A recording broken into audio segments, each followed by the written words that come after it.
All right, what's up, guys? Good morning. This is the Tuesday Zoom call. Today we're going to be doing a little piece on building the need for different types of prospects. What we're going to be going over today is going to be found in your Legacy Success Manual. If you don't have this, don't know where to find it, you log on to the protectonefamily.com website, and then it's under the new agent section. You print it out yourself. That is how you get this. What we're going to be going over is on pages 48 to 50. So I'm just going to jump right in. So, I guess we've all gone in there into a business. We found our ideal prospect. That would probably be somebody not too young, not too old, understands the product, and has money to pay for it, right? Sometimes we'll go in there and somebody meets us right away with an excuse as to why they don't even want to sit down with you. Here's a couple things we can do to kind of get past that, get us sit down, get some more families protected. So the first category of people I want to talk about is retired people, you guys. We've all met somebody who's like, no, I'm too old for this. I'm on Medicare. I've got Medicare supplements. So guys, Medicare is an entirely different thing. That is health insurance. Medicare supplements, also health insurance. That is not supplemental insurance. Totally different thing. Anyone on Medicare is still eligible for what we do. Reasons being, if somebody who's retired were to come down with cancer or a heart attack or something like that, they don't want to be a burden on their families.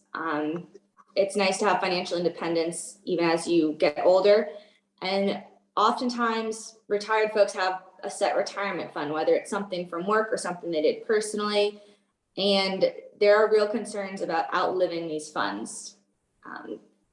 Normally people retire at maybe 65, and I've definitely met people out in my territory who are 80 something, and they're still working because they have to. They got sick, they used up all their retirement money, and they have no other choice. And they also have family members, younger children, grandchildren. If one of them had to take time off to take care of their parents, missing income for them. And oftentimes older folks are living on a fixed income, right? So Social Security, guys, doesn't pay a whole lot. It might not cover all the costs of cancer. Not to mention, if you are older, your chances of getting something, cancer, heart attack, or falling down, is just greater. So if you ever meet somebody who's a little older than your average prospect, please do not be dissuaded from sitting down with them. They need these products a whole bunch. Single parents may say, I just can't afford this. This isn't going to work out for me. Like, I don't have the money for this. Single parents need this more than people with two incomes, right? More than families with two incomes, because they're the single breadwinner. Without their income, there's nothing coming in. Usually even if they have sick leave or disability, something like that, it's not enough for them to be able to spend as much time with their sick kid as they need to. Single parents likely have more expenses. So childcare, travel, things like that. They don't have another income supporting them. So when if their income were to go away, it would be that much more drastic. And then as far as the kids, there's no one else to watch the kids. If one of the kids is sick, that single parent has that full responsibility to kind of take care of them, whether they're at the hospital going through chemo or if they hurt themselves and they can't go to school. Like, they're the only person they're doing that.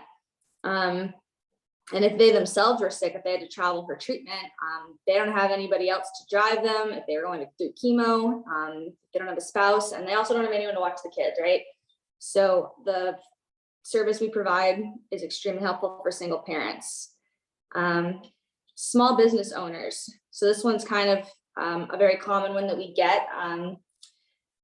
The reason small business owners need these products is the way health insurance works for businesses. You get a better deal if you have a whole bunch more people kind of on your roster.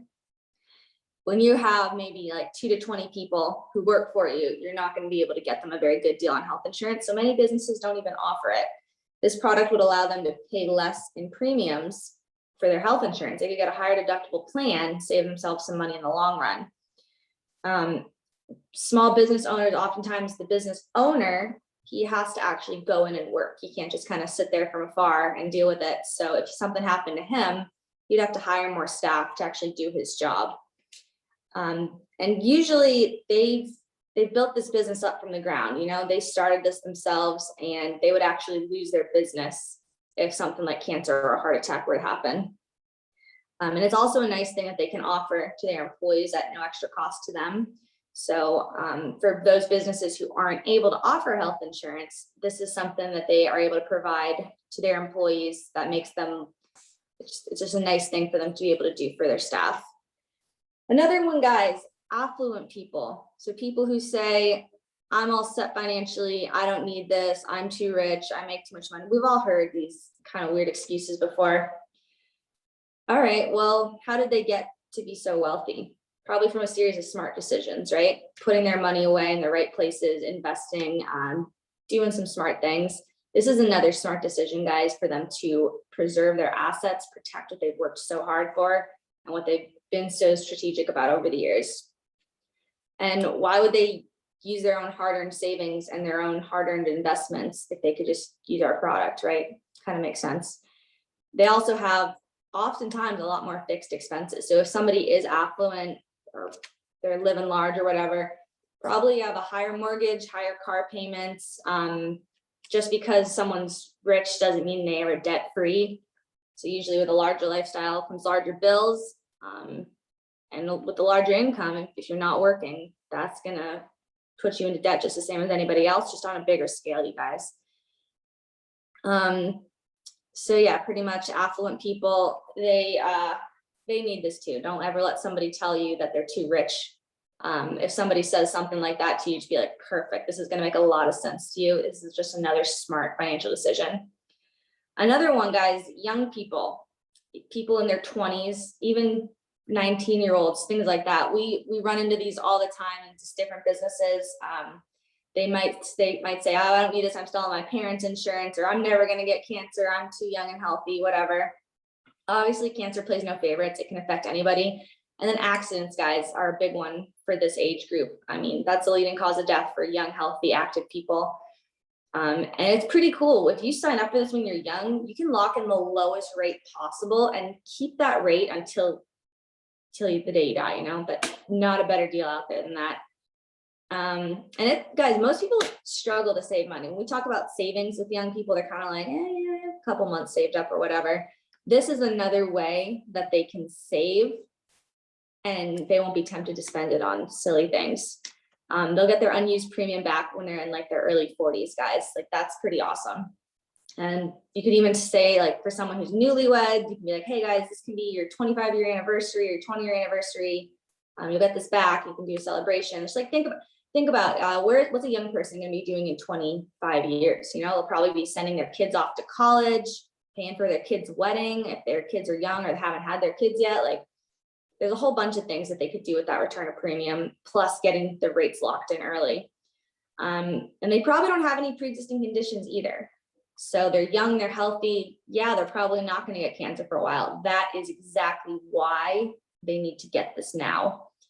And the ICU rider for people who may be pregnant or hoping to have kids one day, that's important because that covers NICU. So we have all seen testimonials where there's somebody whose baby was in the NICU and they were able to get paid out from this. Just make sure you let people know this will cover their future children as well.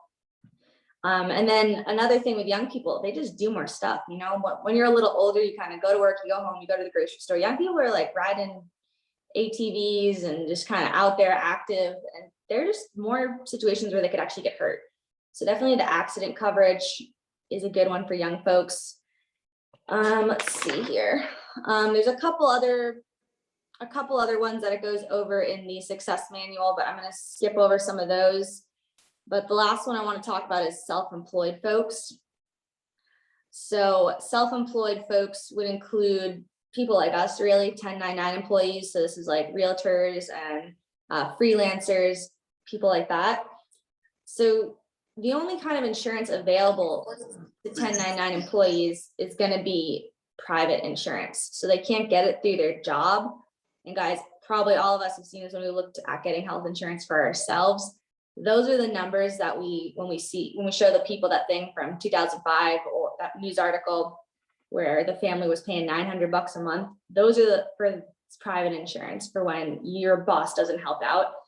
When you're a 1099 self-employed person, that's the kind of insurance, health insurance available to you. More out-of-pocket expenses, basically. So you have a high deductible. This product would really help with the deductible for that. And when you're self-employed, you don't really get paid days off. You know, you have to work, you have to go to work in order to make money. And oftentimes people are just working a lot. They don't have time and they don't think about really going out, getting themselves protected until something happens, and then it's a little too late, right? Oftentimes, self-employed folks are going to go to work even if they don't feel too well. We've definitely all met some business owners or just folks who kind of own their own shop, and they're like, hey, yeah, I've had cancer before and I just came to work because I had to, you know? So that's why our products are awesome, because it doesn't matter if you miss work, you still get paid out with this stuff. So make sure you make that clear. That's why this is a little different than something like disability or even Aflac. With our program, it doesn't matter how much work you miss, it just matters what you're going through. So it's really a great option for self-employed folks. And disability is not going to kick in when you're self-employed unless you literally cannot work for that 30 days, 60 days before it kicks in. So most of the times that's not even an option for these folks. And then for the most part, if you're self-employed, you're probably the lifeblood of your business and you are the primary breadwinner of your home. So if your income's gone, you kind of out of luck. So for all those reasons, guys, our products are going to be extremely important for self-employed folks. So yeah, does anybody have any questions, any other kinds of tricky prospects that you guys have run into that we forgot to mention? Anything you guys can think of? Let's see.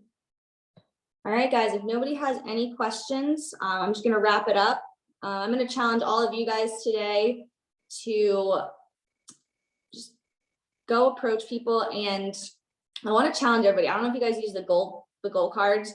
I want to challenge you guys to get 6 approaches in a goal period. So work your day by the little goal periods. Don't look at the whole day as like, oh, I have 8 hours to get all this done. No, look at it like you have an hour and a half to get either 6 approaches or 1 demo. And as you make these approaches, guys, think about all the different people you're meeting.